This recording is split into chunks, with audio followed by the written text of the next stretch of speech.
Hello and welcome back. This is a game called Brawling Barons. My name's Simon and it's a small card game, as you can see, and it's designed by two brothers of the same family that designed a game called Terraforming Mars, a game that is extremely popular that you may well be familiar with. And this isn't by the actual designer, it's by two of his brothers. It's a massive, huge Swedish family. They've made lots of games. Fricks Games, I think is how it's pronounced. It's a small little card game about basically battling barons. And it plays 2 to 3, 10 plus, and I'll show you what it's all about. So what is quite innovative in the game is the fact that the rules are just on the backs of these cards. So here it is. You start off with cards here, and it tells you how to do it. Now, I'll let you read those, and I'll go through a little bit of those in a moment. But the core thing is that it tells you what you need to do on a card. So each of these cards have a different benefit. If you've played or even seen the other videos I've made, such as Port Royal, you'll recognise the fact that basically you're spending a card as a coin. So that's just one thing to bear in mind, but I'll show you in a moment. You've also got the goal of the game to get those victory points. This is how you're going to lay out your map. So that's going to be important just for visualization. We've also then got how attacks work. We've got about talking about the town, these special royal aid cards in green, and finally, basically what you can do in terms of these special actions. And then multiplayer, you can actually combine the deck. I've actually got a second pack of cards here, so you can play it with more players. You can play 4, 5, or 6. So I'm just going to put these to one side for a moment. And what I'm going to do is leave this off to the side. So in terms of the shot, I know where the edge of the table is. And I'll leave this one down here too, to kind of show me that that is kind of the edge as well. So what you want to do initially is get your 5 cards. These are kind of special cards that aid in terms of if you're doing the worst. So if you get one of these cards and you're doing the worst, which is kind of represented why the Baron is crying, then you can get 3 additional defense points, 3 additional coins, something to that effect. So I'll bring these up if they come up in the game. In other cases, if you're interested in the game, I'm sure you'd either want to comment to see, what the rest of the cards mean, or by all means pick up that game and then work it out for yourselves. So just a gist, as with any game. So I'm going to put these back in the deck. Like I said, remove the 5 cards initially. You're then going to shuffle, and you're going to give some cards to each player. So start doing this. So out of interest, I first played this game. I opened it in Shrink. I wasn't recording videos at the time. And this was in April, and it was of the Moldovan-Romanian border.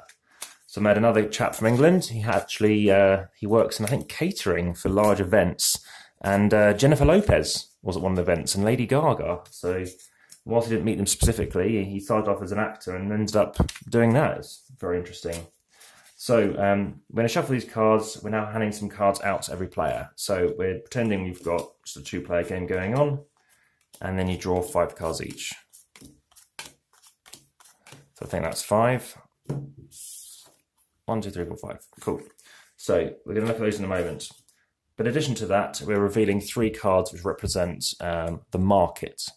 So I'm going to leave them here because we don't need too much space, and you shouldn't need to look at them too much. So when you look at your cards, the first thing you're doing is seeing how many peasants you have. It's just to determine who starts.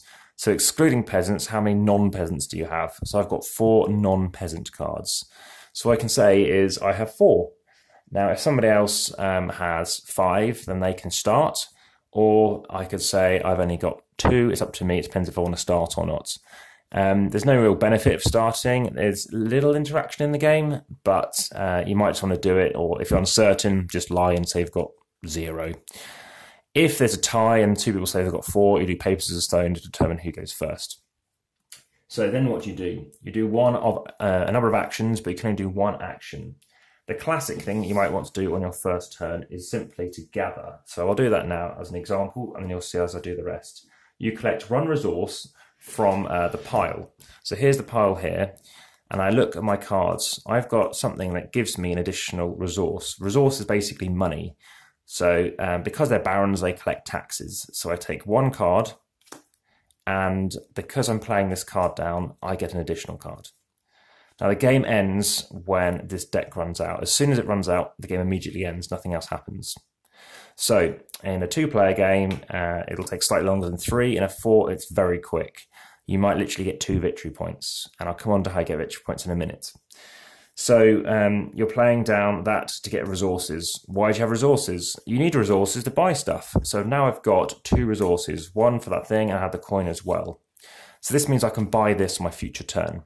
So imagine someone else had their turn. Again, interaction does occur, but it's mainly to prevent something happening, which makes sense. You don't need to fight them unnecessarily. What's the point?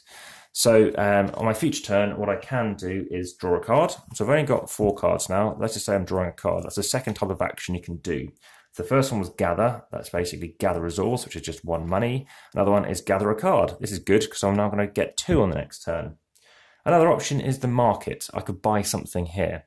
You can only ever buy the cheapest one, so make sure it's facing you or that you're aware of which side it is. You can upgrade them, which I'll come on to. So if I want to get this, again, this helps me because I get money out of it. I could spend 1 resource to get that card. So let's do that as an example. I have now got another peasant, and now that gets flipped over. One thing I haven't done is shuffle back in these things. You do that once you've got your 5 cards and once you've laid out the market. So here are the 5 things. So these are just going to go in here at random. And if they come up, you can obviously use them in your hand. They could come up in the middle as well.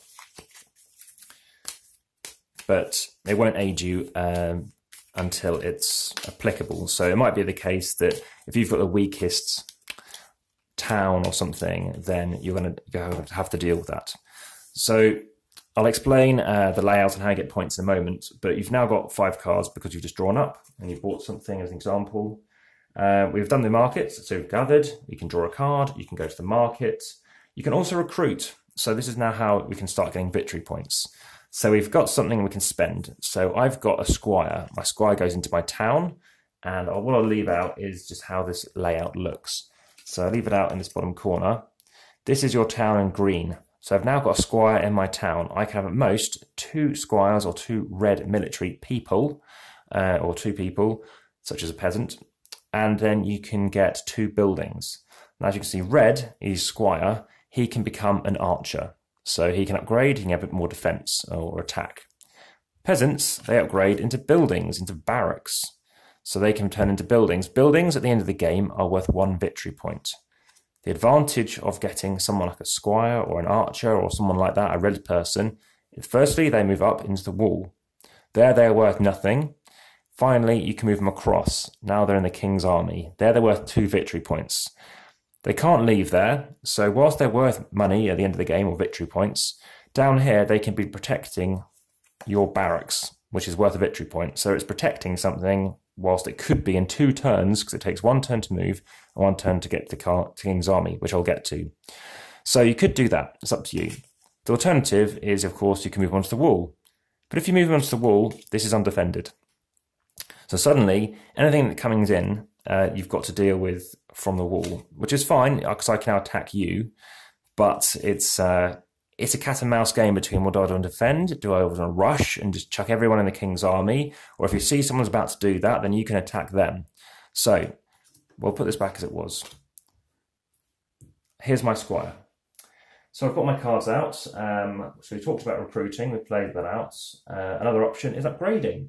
So I could spend 2 to upgrade an archer. I've only got 1 coin. So what I might do is play a card, draw 2, then on a future turn, pay 2, as it says here as well, symbolised here, to turn it into an archer. That's better for attacking. It's now +4. So, as you can see, things are starting to escalate. Now the game's starting to solidify in what it's doing. So, we've talked about upgrading. You can move. So I can move again onto the wall. I could attack someone else's military units if they're out in play. Again, this isn't their town, this is just a market. But someone else is going to have a setup similar to you. They're going to have someone in the town, they could have someone in the wall. So you can attack and you're attacking back. Now, both people are committed to the attack. You've closed your gates on them, they will die. The difference is that you could take down something bigger than what you're attacking with. So that's a benefit, especially if we're talking about buildings. So to get a building, it's basically, let me find, here's an example. I've got a farm in my hand. This means it's basically got a value of 10. It's always 5 to attack a farm. But if you want to actually get back at it, so here we have this farm, and it's got a health of 2, so that's enough to destroy it. So it goes to show as an example that you could take it on. So you could have something that prevents it. You might have a shield icon. You might have seen some shields earlier in the game. You could have something like that which prevents me from destroying it. But crucially, if I have enough to destroy your farm, it goes away. But of course, I do lose any cards I commit to it. Now, my farm's quite cheap, but there are some other things. So in terms of the symbol that you might spot on the bottom right-hand card side of the farm, this relates to you can give an extra space to the town for extra civilian units. So early on, a farm could be good because you can get out more people, and when you do move up onto the wall, you can move everybody up onto the wall. You can move everybody across the king's army. So in one turn you can do that, one turn you can do this. So early doors, that's quite a good thing to do, but as you can see, it's pretty vulnerable. So that's what we can do in that instance.